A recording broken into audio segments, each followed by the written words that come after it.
Hi everyone, Renee here, hoping that I can give you all some much needed distraction during these crazy times with my end of month review.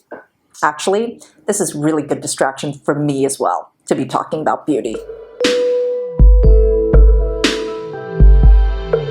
I hope that all of you, where possible, are staying safe and sound indoors. I myself am finding this new reality really hard to grasp, so at least for the second half of this month, I really have not been that concerned with anything other than what we're dealing with right now. But also for the last 2 weeks, there's literally been zero requirement for any kind of beauty ritual. So my skincare routines have been pretty interesting as of late. They are extremely minimalistic right now though, because, in the absence of sunscreen and makeup, that's a few steps that are no longer required.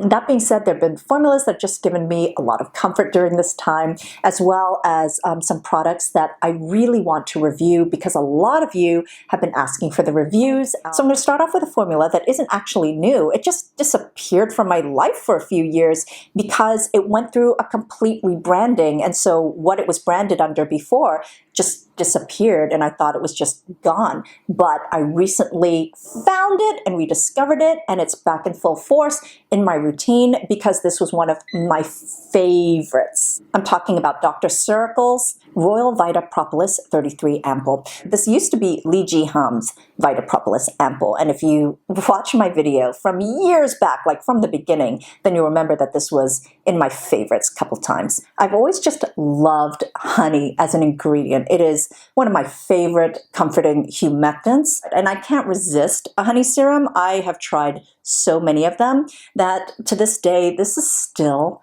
the best. It's really hydrating in quite an impactful way. It's also very, very concentrating. But more than that, it's just so comforting. It actually makes me feel comforted when I apply it. This consistency of this is lightweight, but you really feel like it sort of keeps the hydration in your skin for a long time. You can even layer this. I've done like maybe 2 layers of this. It doesn't get sticky, unlike a lot of other propolis serums. This is more similar to, I would say, the Cosar X one. If you're familiar with that, I just feel like this is better. It just does more. The Skin Food one, which is a favorite of mine during the winters, is heavier. I feel like if you're someone with very oily skin and you're very acne prone, then you would be better off using this one from Wish Trend, their polyphenols in Propolis Ampoule. This to me is just a very well-rounded serum that is concentrated, hydrating, and it gives you a beautiful glow. There's also no oils in here, so it gives you that beautiful honey skin sheen. I love it. So pre-isolation days, I was using this a lot, Supergoop's Glow Screen Sunscreen, SPF 40 PA3+. This is a chemical sunscreen that doesn't include octinoxate or oxybenzone. Supergoop recently reformulated all their sunscreens where applicable to not include octinoxate. This one is completely new, not a reformulation. It is immediately hydrating, super lightweight, and the intention of this is to be used like a glowy primer. So Supergoop has done an amazing job at this texturally and functionally, because if it wasn't a sunscreen at all and it was just being sold as a glowy primer, that's exactly what it would feel like. This is so weightless that you can actually apply a lot of it and you won't feel it sitting on top of your skin. It's not heavy at all. It's not like greasy or oily. It's just really hydrating. I feel like this is the glowy radiant counterpart to their Smooth and Poreless, which has been completely repackaged so it doesn't look like this anymore, and it's called Matte Screen now. Makeup sits beautifully and applies beautifully on top of it. And there's no pilling, which is a big deal with sunscreens, because a lot of sunscreens, they do pill. You don't get that with this. And the radiance does peek out from underneath, so it gives you this, glow from within type of effect. Of course, you can use this on its own as well. It's beautiful. I do want to caution, though, that the kind of glow that this imparts is a metallic one. So this has a very metallic effect. It's not kind of just a few sparkles where the light hits you. So the fact that you're putting it all over your face, it is going to look metallic. It's subtle, but if you're someone who does not want to emphasize texture on your skin, maybe you have areas where you feel like you don't want to emphasize pores or unevenness in texture, then, if you use this, you might want to go over it with like powder or your foundation of choice. So that isn't emphasized. This can also be used additionally on top of makeup, like a highlighter in areas that you just want to sort of enhance your glow. You guys know I've been a fan of GoTo for years now, ever since they first came onto my radar. I'm also a big fan of their founder, Zoe, who I met after I already fell in love with the line. At least what was available to us in the US was always a very kind of small collection. So this is the first new thing I've tried of theirs for a couple of years now. It was marketed as a cleanser, an oil cleanser that required a washcloth to remove everything. And I'm not someone who typically uses washcloth cleansers. And that's only because my skin tends to be on the sensitive, reactive side. So whenever I use a washcloth or even cotton to remove makeup on my skin, then it will actually turn very red and raw, and it just gets a little too sensitive. But I use this anyway, my way. It's not the first time I've shown blatant disregard for a brand's instructions of how to use their products. And guess what? It does emulsify. It emulsifies and rinses off completely clean. I saw that this contains glycerols in the formula, so I suspected that it will emulsify and wash off clean. So if you choose to use a washcloth, you can with this. But for those of you who are like me, you don't have to, because this rinses off without residue. So what's unique about this is it feels like a dry oil cleanser. It's not one of those very heavy, rich oil cleansers that I tend to like as well. It's got camellia oil, which is a drier oil. It's the green tea oil. And it also has sunflower seed, apricot seed. All of these are on the drier side. So this feels a lot to me like the Face Shop's rice oil cleanser or Shu Uemura's Pore Finist, but this is probably most similar to me to Tatcha's Camellia Oil Cleanser. And I tend to gravitate more towards the thinner oil cleansers around the summertime or, whenever I'm in an environment of great humidity, because it just doesn't feel so heavy on my skin. It's fantastic for all skin types, but I feel like those of you with oilier skin might really appreciate this. So this does have a natural scent to it, which may not be for everyone, but I personally love it. This has rose oil in it, but it also has two of my favorite white flower oils in it as well, which is gardenia and tuberose. I love white florals. Side note, Diptyque's tuberose candle is probably one of my all-time favorite candles. And so a lot of you have been waiting for me to review this baby, Biologique Recherche's Serum de Teint. So Biologique Recherche has been one of my all-time favorite skincare brands. Whenever I do get a facial in New York, it's gonna be a Biologique Recherche one. So many of their formulas are ride or die for me. And I feel like this is specifically a brand that's really for skincare lovers. They're just so very innovative. In that way, they kind of remind me of Niod as well. These are brands that are just so much more focused on new technology, new molecules, new formulations, and really, that is what excites me in skincare. In fact, now that there is more time, I really want to be able to do brand reviews on these more complicated skin lover brands. So this is a tinted serum, which is so in my lane. It is skincare with pigment.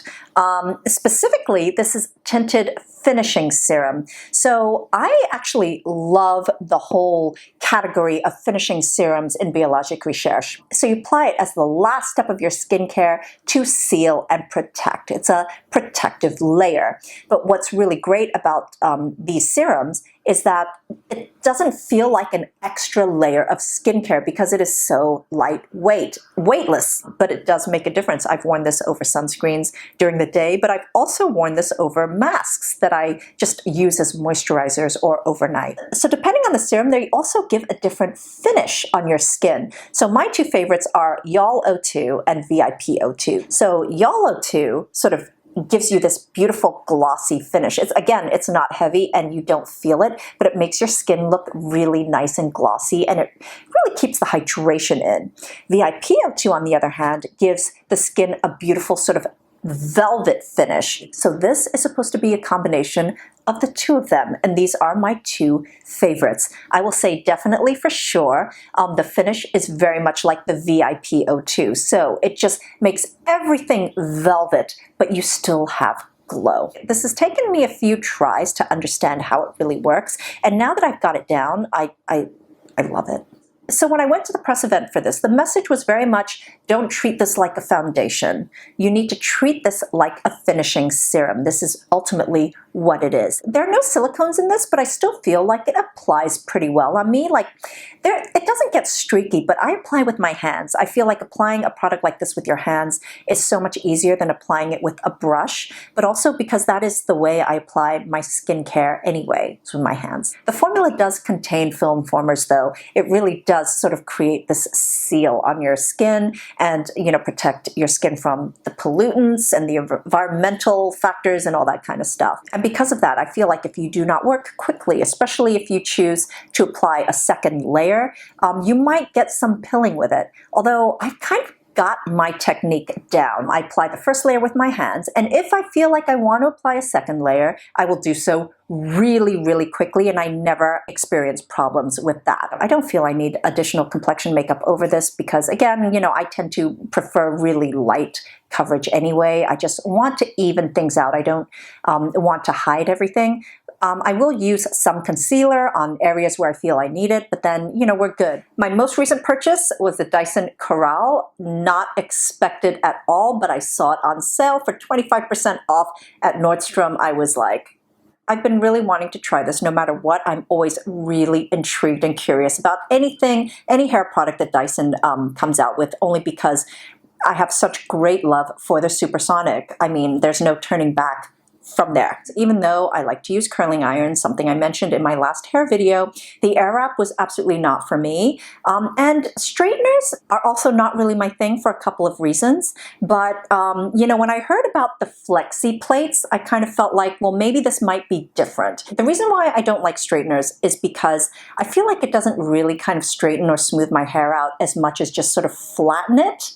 So I have really coarse, wavy, stubbornly wavy, and frizzy, really, really frizzy hair. They actually just flatten the waves of my hair rather than straighten them out. So my hair tends to still have the sort of kinky waviness. I actually feel like curling irons are a lot better at straightening my hair out than flat irons are. So I've already used this a few times, even though I've got nowhere to go, but I've just kind of really enjoyed playing around with it. I basically used this to style my hair before I did this video. It took like less than 10 minutes. Do I think I could have done a better job? Absolutely, but this is basically all I need. I don't need to have perfect looking hair. This is cordless. I love that you can charge it in the stand, or you can just, charge it directly. It's a magnetic plug. And you have a choice between 3 heating levels. It's actually really impressive and always a surprise to me how fast this is ready and how fast it heats up. You turn it on, and just as you're about to walk away, it starts beeping because it's already there. The other thing I will say that is such a huge plus about this is that it's designed in a way where you can get right up to your scalp, right at the root, and straighten from there and then pull out, and you won't burn your scalp, which is kind of amazing. So with all these little baby hairs in the front, you can actually really get up in there and grab them all, which is kind of amazing.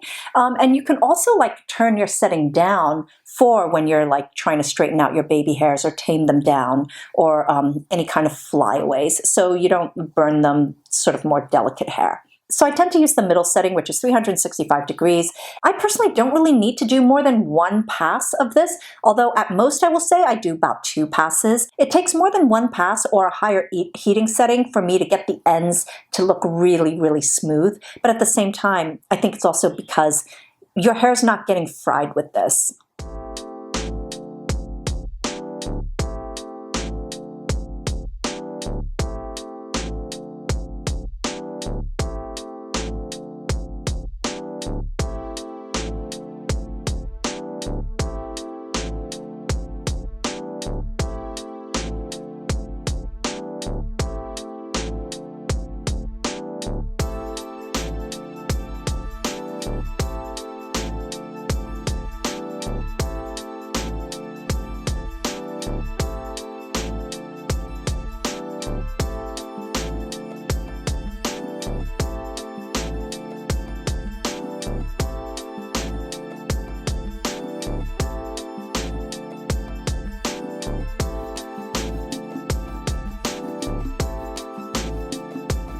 also love that there's a stand that you can put this on after you're finished, because a lot of times I'm kind of like, well, where do I put this now? I've never really been able to use a heating iron to straighten my hair like this and have it look like it's been blow dried. I've never had that experience with any of the flat irons I've used. So this has been pretty amazing for me, and it's just easy. I haven't had to use another brush, additional brushes or anything like that.